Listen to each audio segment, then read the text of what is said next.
నమస్తే Avadhani.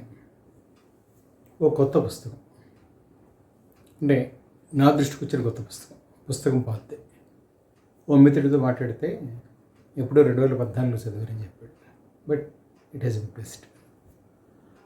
Don Miguel Ruiz అని చెప్పి ఒక రచయిత.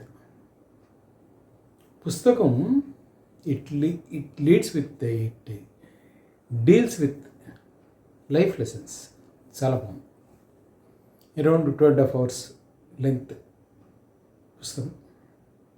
ఐ థింక్ ఒక 3-4 రోజుల్లో వినేయచ్చు. గట్టిగా ప్రయత్నిస్తే ఓ రోజులు కూడా. But it's good. ఒప్పందాలు చేసుకోవడం అనేది మనకు అలవాటు ఉంది కదా. ఏదైనా ఉద్యోగంలో చేరితే ఒప్పందం చేసుకుంటాం, ఇల్లు కడితే ఒప్పందం చేసుకుంటాం, సైట్ అమ్మితే ఒప్పందం చేసుకుంటాం. ఈ ఒప్పందాలు చేసుకున్నప్పుడు 2 పార్టీలు సంతకాలు చేస్తాయి.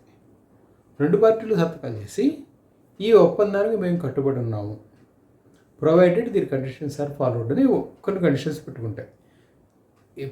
Party A party B follow అవ్వాల్సిన కండిషన్స్ అన్ని గురించి దాంట్లో రాసుకుంటారు. కానీ అంటే ఈ ఒప్పందాలు ఉల్లంఘిస్తే వచ్చే పరిణామాలు కూడా తెలుసు కనుక సాధ్యమైనంత వరకు 2 పార్టీలు ఒప్పందానికి కట్టుబడి ఉండే ప్రయత్నం చేస్తాయి. ఎవరు దాన్ని ఉల్లంఘించే ప్రయత్నం, ఎవరు ఉల్లంఘిస్తే అది కోర్టు కేసు శిస్తాలు అవుతాయి కనుక, లేదా ఉల్లంఘించిన సందర్భాల్లో ఎమికబుల్గా సెటిల్ చేసుకుంటారు. అంటే ఏదైనా ఒక ఒప్పందం ఉన్నప్పుడు దానికి మనం ఎంత ప్రయారిటీ ఇస్తామో చెప్పడం కోసం ఈ విషయం చెప్తాను. ఇప్పుడు దాని తర్వాత నేపథ్యాన్ని ఉంటాం. బయట వాడితో ఒప్పందాలు చేసుకున్నప్పుడు మనం వాటికి కట్టుబడి ఉంటాం because of various reasons, including our image. ఎందుకంటే ఒప్పందం చేసుకుని మనం ఉల్లంఘిస్తే సోషల్గా మన ఇమేజ్ కూడా డ్యామేజ్ వస్తుంది కనుక అది కూడా కాపాడుకోవడం కూడా ఒక భాగంగా మనం ఇటువంటి ప్రయత్నాలన్నీ చేస్తాం కదా. కానీ మనతో మనం ఒప్పందాలు చేసుకున్నప్పుడు we don't care for it. మనతో మన ఒప్పందాలా అదేమిటంటారా? చూడండి, నేను రేపు పొద్దున్న నుంచి కాఫీ తాగను అని ఒప్పందం చేసుకున్నాం అనుకోండి. ఇమ్మీడియట్గా మనం ఇవాళ ఒప్పందం చేసుకున్నా రేపు పొద్దుదాన్ని ఉల్లంఘించేస్తాం. ఎందుకంటే దానికి ఆ ఒప్పందానికి 2 సంతకాలు మీకు మీరే పెట్టుకుంటారు. ఆ ఒప్పందం మీకు మీరే చేసుకుంటున్నారు కనుక దాన్ని అమలు చేయాల్సిందే, దాన్ని అమలు చేయాలని డిమాండ్ చేయాల్సింది మీరే. 2 మీరే కనుక యూ కెన్ వైలేట్ ఇట్. అలాగా మనం చాలా ఒప్పందాలు ఉల్లంఘిస్తాం. ఈ ముఖ్యంగా మనం చేసుకునే ఒప్పందాలు ఉల్లంఘించడం వల్ల మనం ఎలా పతనం అవుతాము, ఎలా డిగ్రేడ్ అవుతాము అనేది చాలామందికి ఎక్స్పీరియన్స్లో ఉంటుంది. ఈయన రచయిత ఒక 4 ఒప్పందాల గురించి పుస్తకంలో రాశాడు. 4 చాలా బాగున్నాయి. బీ ఇంపెకబుల్ అంటాడు. నిష్కళంకంగా నిజాయితీగా వాటెవర్. మీరు దానికి ఇది వాడుకున్నాం అంటే మీకు పాటిస్తే దానికి మీరు కట్టుబడి దట్ ఇస్ బాగా కదా. మన మాటకి మనమే కట్టుబడి ఉండకపోతే పక్కవాడు కట్టుబడి ఉంటారు. And be impeccable. ఎస్, ఎటువంటి పచ్చ లేకుండా ఉండే ప్రయత్నం చేయండి అంటాడు. This is one. Second one ఏంటంటే don't take anything personally.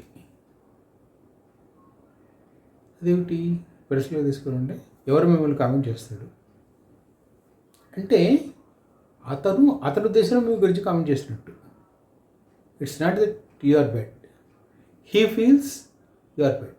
It's his observation, not yours. నువ్వు చాలా అందంగా ఉన్నావు, నువ్వు అందంగా లేని ఎవరైనా అంటే అది వాడే అభిప్రాయం, నీ అభిప్రాయం కాదు. యు ఆర్ బ్యూటిఫుల్, నువ్వు తెలివైన వాడివి. నీకు తెలివితేటలు ఎవరో నువ్వు దద్దమని అంటారు అన్నప్పుడు that is his opinion. Probably he might be mirroring himself. అతని గురించి మీతో చెప్పుంటాడు, మీ గురించి కాదు. This is second. Third one is the most important.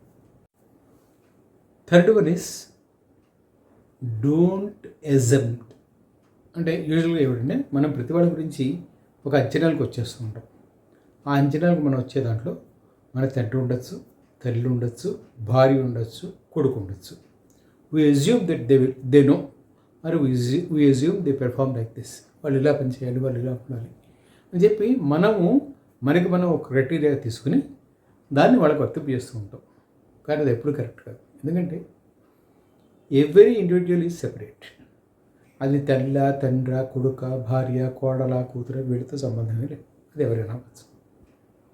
So the most important thing is yes, don't assume. మనం ఏదో మాట్లాడుతూ ఉంటాం, మాట్లాడుతూ మనం ఏమంటాం అంటే అది వాడికి తెలుసు కదా, అది వాడికి చెప్పాం కదా అనుకుంటుంటాం. కాదు, నువ్వు అసలు చెప్పలేదు. వాడికి తెలుసు అని నువ్వు అనుకుని వాడు ఆల్రెడీ వాడికి తెలుసు కానీ వాడు ఇలా రియాక్ట్ కావాలని మనం ఎక్స్పెక్ట్ చేస్తూ ఉంటాం. This is where we are at fault. అందుకని don't take anything assumptions. Don't make any assumptions about anybody, about any situations. అంటే అప్పుడు ఏమిటంటే you are free from seeing the things. That is third one. Fourth one, do the best what you can. మీరు ఏ పని చేసినా సరే, మీరు ఎలా చేసినా సరే, అవతల వాళ్ళ దాంతో మీకు సంబంధం లేకుండా మీరు చేయదలిచింది మీరు చేయదగ్గంత గొప్పగా చెయ్యండి.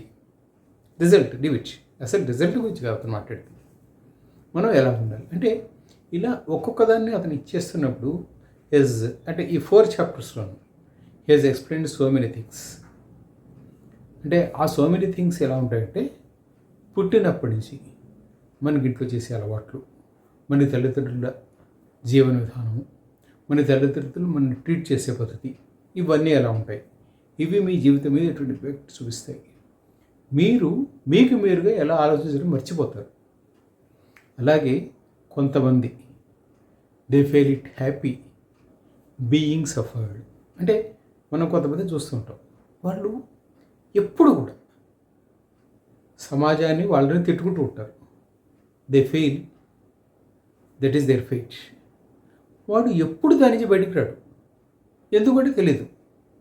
They feel some console in it. మనం ఇంతే, మన జాతకాలు ఇంతే, ఇలా అనుకుంటూ వాడు సంతృప్తి పడిపోతూ ఉంటారు. ఇట్లా కూడా ఉంటారు మనుషులు. ఇట్లాగా వేరియస్ ఇష్యూస్ గురించి ఆయన పుస్తకంలో మాట్లాడాడు. చాలా బాగుంది. వినగలిగితే వినండి, చదవగలిగితే చదవండి. అవధానం.